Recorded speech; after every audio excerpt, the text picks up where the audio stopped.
Hey guys, welcome to my channel. So, bigyan ko kayo ng update. No? Nasa bakasyon pa rin ako. This is our fourth day dito sa Las Vegas. And our last day, paalis na kami, pa-check out na kami sa labas. Papunta kami si Sedona. Around 11 a.m. Anyway, bigyan ko lang kayo ng update. Bigyan ko rin kayo ng reaction sa nangyayari ngayon sa Pilipinas. A few hours ago, hinuli si Duterte. So, doon sa hindi pa nakakaalam, alam na natin lahat, pero doon sa hindi nakakaalam, bumiyahe si Duterte pa Hong Kong yata. Tapos nung pauwi siya, may sumalubong sa kanya. Mga manghuhuli sa kanya. Si Marbil mismo. Tapos and company, no?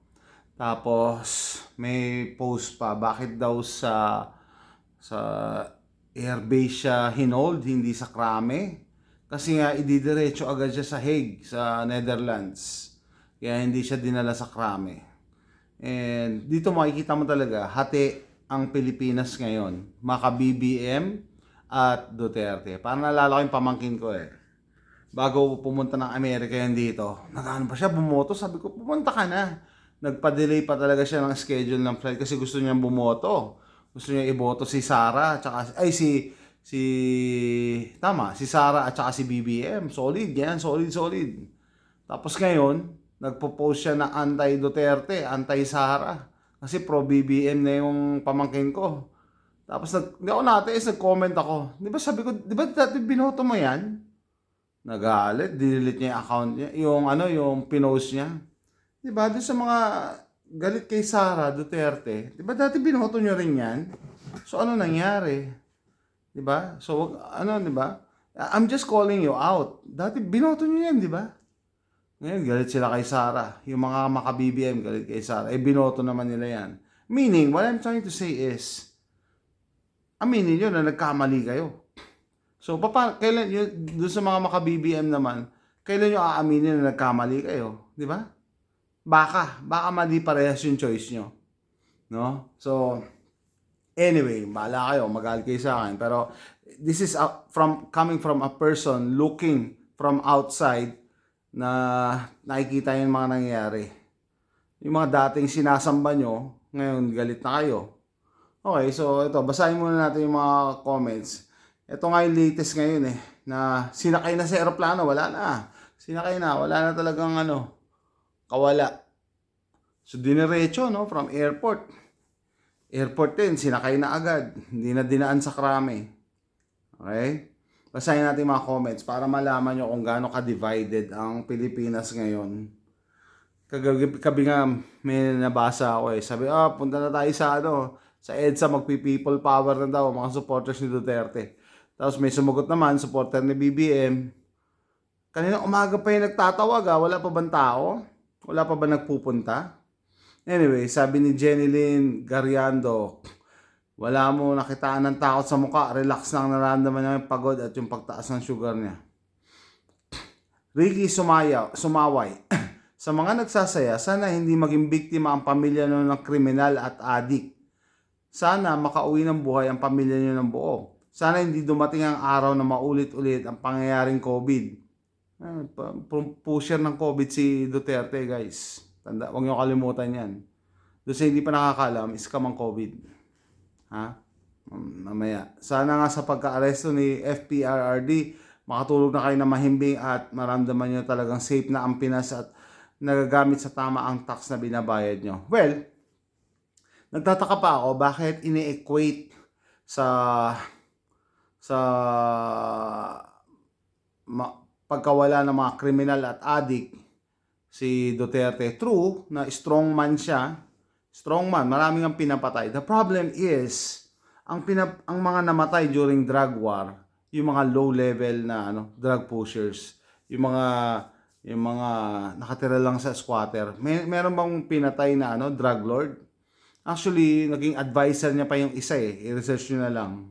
'Di ba? Mga big time. Tapos sangkot din sila dong sa lifter na puno ng shabu. Masyado kayo madaling ma-manipulate. Alam niyo ba yun? Style nila. Bibigyan kayo ng maliit na accomplishment.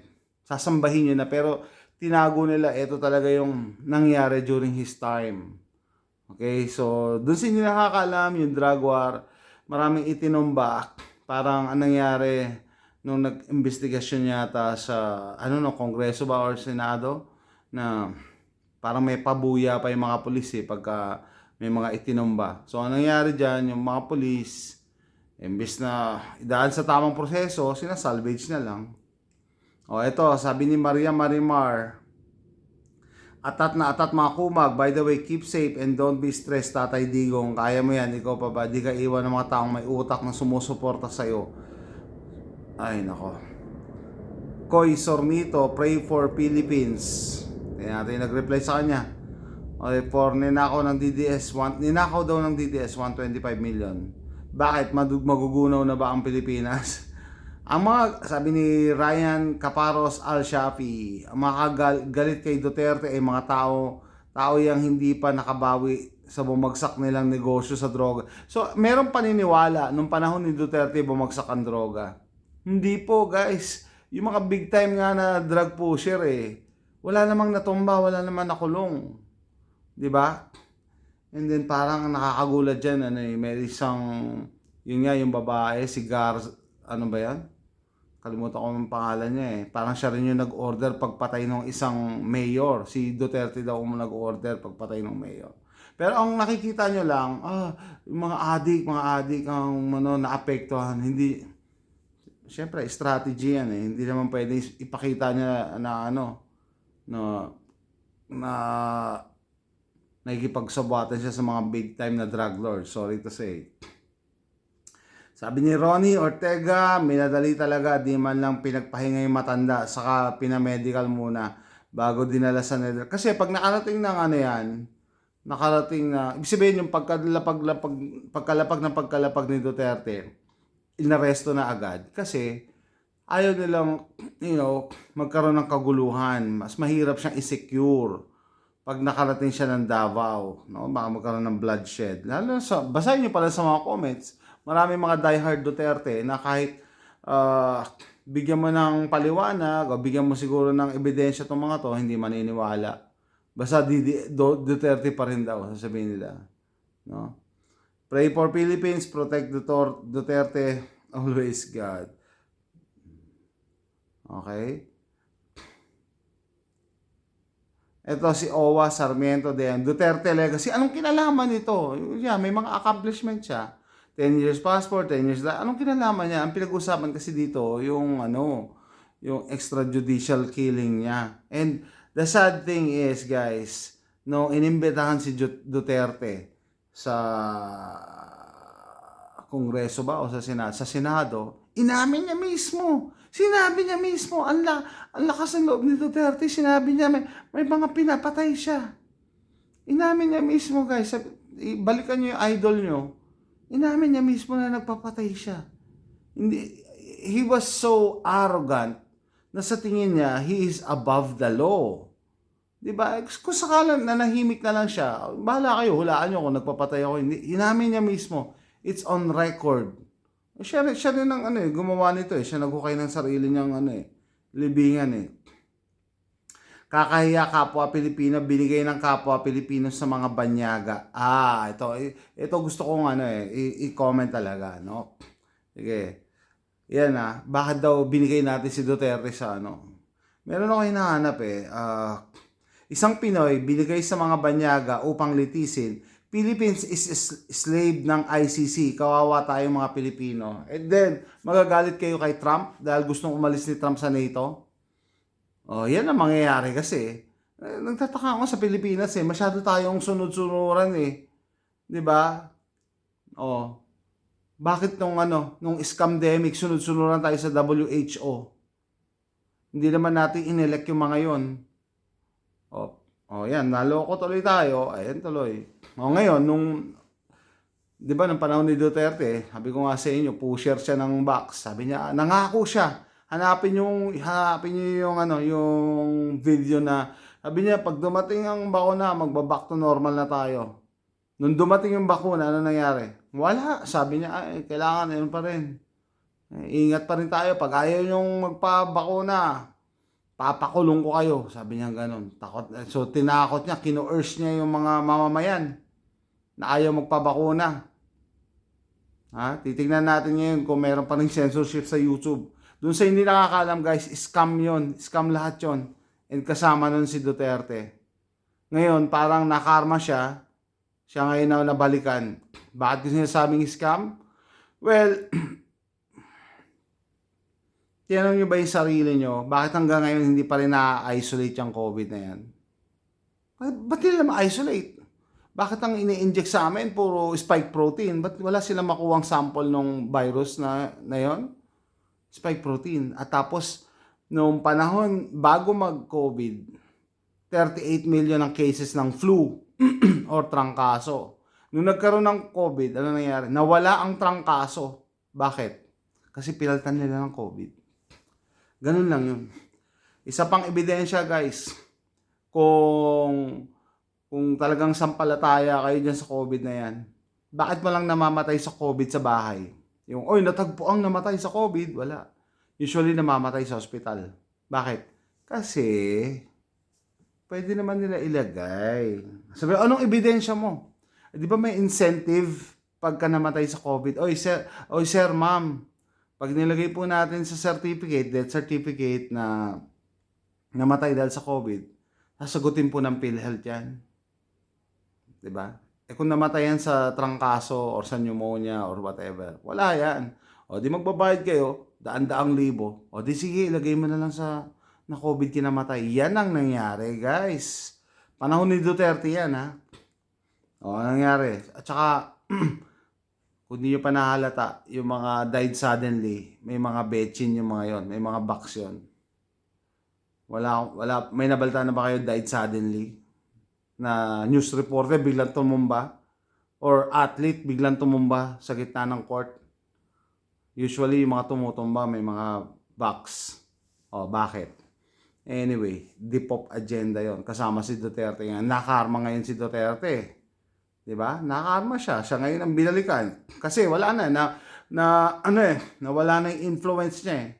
Sabi nga ng misis ko, bakit ganun sa Pilipinas, pagkatapos ng term ng isang presidente, nakakasuhan? No? Sabi ni Jonah Marie Fernandez, babay po, welcome to Netherlands. Meron pa nabasa ako kaninang comment dito na taga Netherlands daw siya. And he supports Duterte. It doesn't matter. We don't care kung taga Netherlands ka. Ang pinag-uusapan dito kung may kaso o wala. The problem is may nag-file ng kaso eh.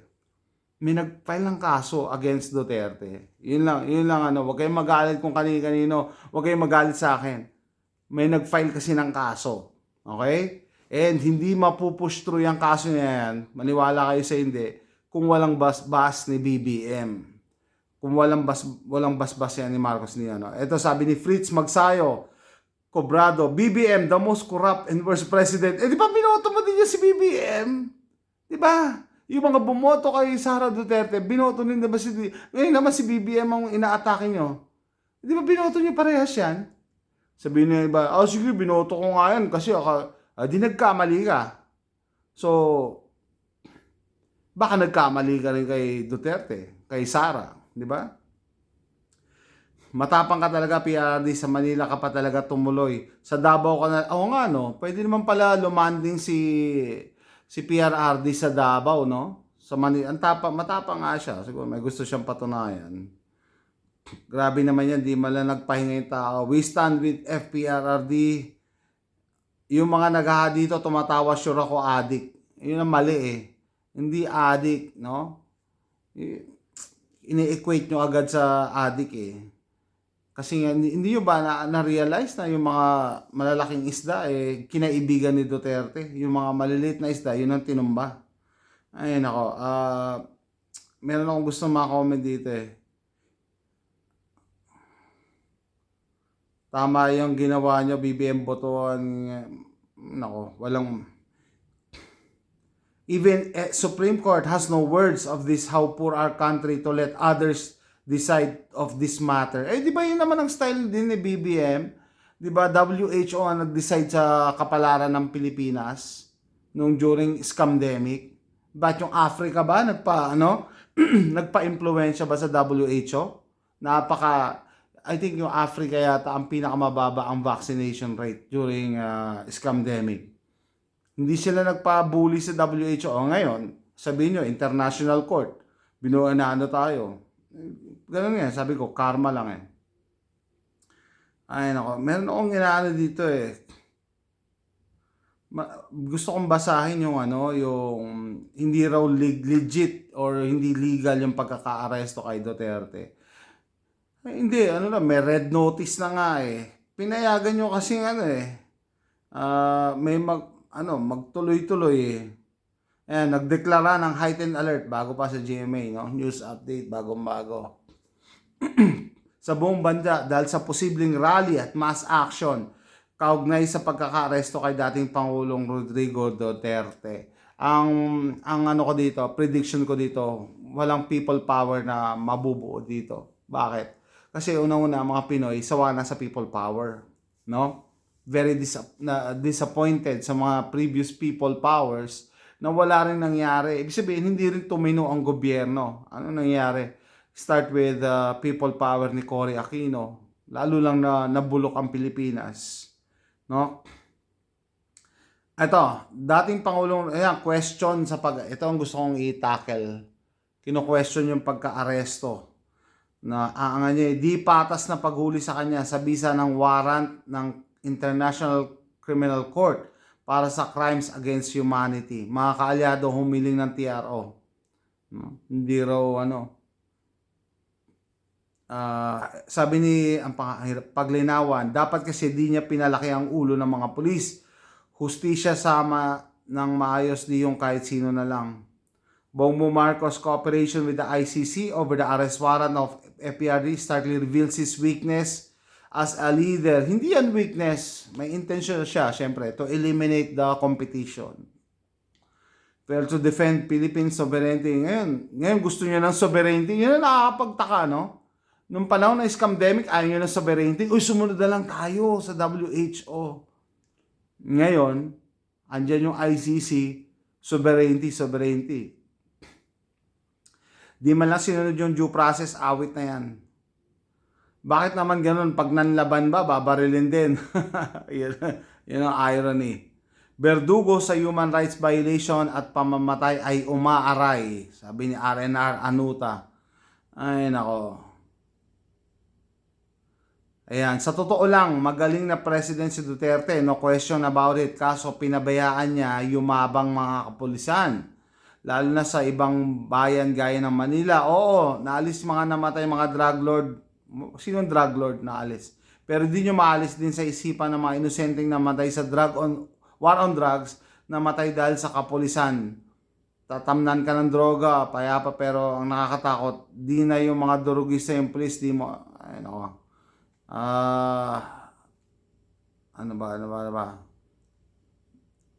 Nakakuha na nga pero pinalipad pa din wala nang silbi ang batas at judicial system ng bansa. Hindi naman kasi sa Pilipinas pinal yung kaso yung ICC International Court So don't expect na dapat sa Supreme Court lilitisin or dyan sa local. Hindi. So yung iba talagang pro Duterte supporters hindi informed ano ba talaga ang kalakaran. Patas nung nakaupo ka, mga pulis ang mga walang iya, tinaasan mga sahod nila pero kinagat siya. Bagay, isa yun sabi ko sa accomplishment ni Duterte, di ba? Tinaasan, pero dapat wala yun Siyempre, gagampanan nila yung tungkulin nila no? Kung may trililing, meron namang Torre ring si Torre kasi approved ng Supreme Court yung TRO, PNP will still obey illegal order. Stick to the plan lang sila, malaki pa buya, basta mission accomplished. Wala nang magagawa dahil mismo ang gobyerno. Wala na, hindi. Basta ito na lang, sasabihin ko sa inyo, guys, no?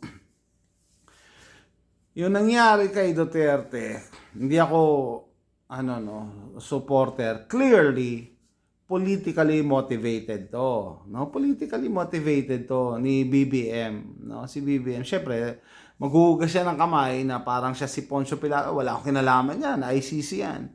may basbas yan ni BBM kasi sovereign nation tayo, sovereign country tayo. Kaya siyang protektahan ng nakaupong pangulo, no? Di ba? Kaya siyang protektahan. Kaso hindi. Ano lang. Sabi ko nga, imposible. Imposible na walang basbas. Lalo na, PNP natin ang aresto. Di ba? Buti kung international na Interpol lang ng aresto. Hindi. Pulis natin. Anyway. So, ayan, no? Since na tanggalan ng isang pader yung mga Duterte, lalo na yung pinaka-main nila si Duterte nga, no? Rodrigo Duterte, mapipilayan yung campaign ni Sara, no? Mapipilayan yung campaign ni Sara, lalo na siguro kung mapatunayan na guilty si Rodrigo Duterte, PRRD. No, kaya ako sinasabi yung pangalan kasi baka sabihin nyo Sara Duterte, dalawa kasi yung Duterte na natin no, PRRD, no. So pag napatunayan guilty yan, wala na, matatalo din si Sara sa eleksyon kasi guilty naman pala kasi ba't yung pinagtatanggol yan, guilty naman pala, di ba? So politically motivated to. Ano pa, parang nasabi ko na yung mga gusto ko sabihin. No? Parang binalikan lang si Duterte ng mga ginagawa niya rin nung nakaupo siya. Di ba? Na ngayon, sasabihin nyo, ayaw magpa-under sa international court. Nung panahon ni Duterte, under tayo ng World Health Organization. Hindi tayo makapalag. Kahit paglabag sa human rights, yung pagpamimilit sa bakuna, anong sabi ni Duterte? Ipapakulong ko kayo. Di ba? Anyway, yun nga, no, magulo and marami sigurong pwede kayo mag-expect pa ng kaguluhan, pwede. Hindi ako nag-fear-mongering, pwede. Kaya nga naka-heightened alert ng PNP, di ba? Kasi nga hati ang Pilipinas. Ang sa akin lang, uulitin ko guys, no, huwag kayong sumampalataya sa tao. No? Huwag kayong masyado mag-idolize ng mga politiko natin. Yung mga politiko napapalitan yan. Pagkatapos ng term nila, pwede yan makulong. No? Pwedeng lumabas na yung ebidensya nila. Habang nakaupo sila, syempre hindi lalabas ng ebidensya. Walang mangangahas maglabas ng ebidensya against them. Pero once na bumaba na yan, makikita nyo. No? Huwag kayong masyado. Tignan nyo kung ano yung mabuti para sa Pilipinas. No? Ano yung mabuti para sa Pilipinas? Sabihin nyo siguro, paano naging mabuti yan yung Well, sabi ko, may nag-file ng kaso Anong gusto mo? I-dismiss mo? Wala yan.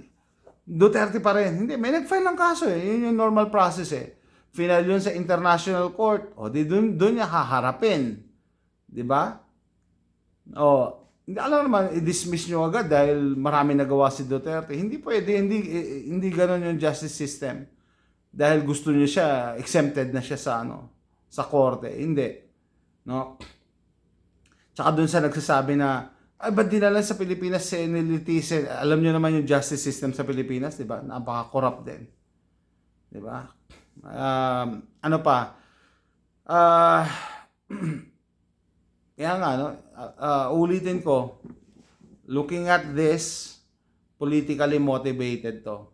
Either maka-Marcos ka or Duterte ka. Hindi mo pwedeng ikaila na hindi kasama sa usapin yung politika dito. Kasama. Lalong-lalo na nag-break up sila dati magkakampi. Lalo na kaya hindi siya pinroteksyonan ni BBM. Yun lang siguro warning din sa mga politiko, Hindi kayo habang buhay na nakaupo and hindi habang buhay na magkaibigan kayo. 'Di ba? Minsan, diyan lumalabas yung pagiging opportunista dahil kailangan ka, mag-tandem tayo. Pag hindi ka na kailangan, ipapakulong na kita. Ganun lang yan Di ba? So, ano masasabi ko? Well, yung mga mga DDS dyan na supporter, liwanagan nyo ang isip nyo. Huwag yung, basta kami, DDS pa rin. I mean, bakit ganun? Ba't ganun ang mentality? Nagtataka nga ako, nakakabasa ako mga go. So, ibig sabihin, regardless kung guilty si Duterte, wala, PRRD pa rin kami. Ganon? So, ganon ka naka-brainwash? Yun ang dapat nating alisin. Or sabihin na, basta kahit anong mangyari, BBM Marcos pa rin. Talaga, kahit napatunayan na corrupt, Marcos pa rin.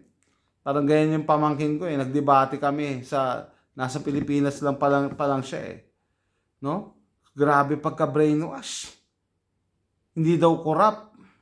Sabi ko napatunayan na sa international court Hindi raw na pawalang visa din daw ng paano? Diyos ko naman. Meron nang hidden wealth 'Di ba? Tapos pa, sabi ko saan nanggaling yung mga gold ng mga Marcos? Mayaman daw talaga sila. So ganun, alam nyo guys, no? Parang beyond reason na yung pagka-brainwash na kahit anong sabihin mo. No? What I'm trying to say, yun nga, no? Huwag kayong masyadong yung magpapakamatay kayo para sa politiko, makikipag-away kayo, tataas yung high blood nyo. Hindi naman kayo mababayaran yan. Hindi naman nila sasagutin yung hospitalization nyo Parang yung meron akong friend dito sa Facebook, kaklase ko ng high school, no? In-unfriend ko na dahil napaka-toxic. Talagang pinaglalaban si Duterte, palagi na ikipag-away sa Facebook. No? Kahit tungkol usapin sa China, pinagtatanggol pa rin niya si Duterte. Kahit mali na si Duterte. In-unfriend ko dahil parang toxic, araw-araw may mga ganun siyang Tapos nabaltaan ko kahapon, the other day, na nasa ospital na ngayon. May pumutok daw na ugat sa utak, na stroke. So yan sinasabi ko, no? Palagi kayong galit, palaging mataas ang blood pressure nyo dahil sa politics sa Pilipinas. Hindi naman, walang pakialam sa iyo si Duterte. Hindi ngayon humihingi ng tulong para pampa-ospital, pambayad sa ospital. 'Di ba? Bakit kayo nagiging diehard? Yan sa Pilipinas uso yung diehard Bakit kayo diehard sa politiko? Hindi kayo tutulungan yan pag pumutok ang ugat nyo dahil high blood kayo. 'Di ba? Sana liwanagan yung pag-iisip nyo as much as possible, tignan nyo both sides. No? Ako, hindi ako maka-BBM, hindi rin ako maka-Duterte. No? Kaya, at least, sinare ko siya. Kung ayaw nyo rin maniwala sa akin, so be it. No? Kanya-kanya tayo ng politics. It's up to you. Pero sana makita nyo rin yung kabilang side nito. No? Baka naman, nagkamali din kayo. 'Di ba? Yung mga Marcos diyan, ayaw aminin na nagkamali sila. Nagkamali daw sila kay Sara. Baka naman nagkamali rin kayo kay BBM. Pero ayaw nyo pa rin aminin. And the other way around also, yung mga maka-Duterte diyan na ngayon galit na galit kay BBM, nagkamali daw sila kay BBM. Baka naman nagkamali pa rin kayo ngayon, 'di ba? So let me know what you think, guys. No? Yung mga magagalit sa akin, wala akong pakialam sa inyo. Gumawa rin kayo ng sarili nyong video reaction. Yung isa nga parang meron pa ako dating sinabihan Sabi ko, di ba nasa YouTube ka? Ba't ikaw gumawa ng reaction? Di ba? This is how I see it. And sorry kung may masasaktan o may matatamaan. Wala Ganun na. Wala na I'm not gonna sugarcoat it. Yan ang nakikita ko 'di ba? So, with that, tatapusin na to. Mahaba na tong video na to, no? Abangan niyo na mga future uploads ko, no? And tama yung sinasabi na, pray for the Philippines kasi hating-hati ang Pilipinas ngayon, no? Uulitin ko, guys, huwag kayong sasampalataya sa isang tao. Yung mga ibang religion nga, galit na galit sa mga Katoliko dahil sumasamba daw sa rebulto. Ba't ngayon sumasamba sa mga tao? Buhay pa. Sinasamba na. To the point na kahit may maling ginawa, pinagtatanggol. Isip-isip, tanongin niyo yung sarili niyo kung nandun na ba kayo sa ganong level. So that's it, guys. Thanks for watching. Bye.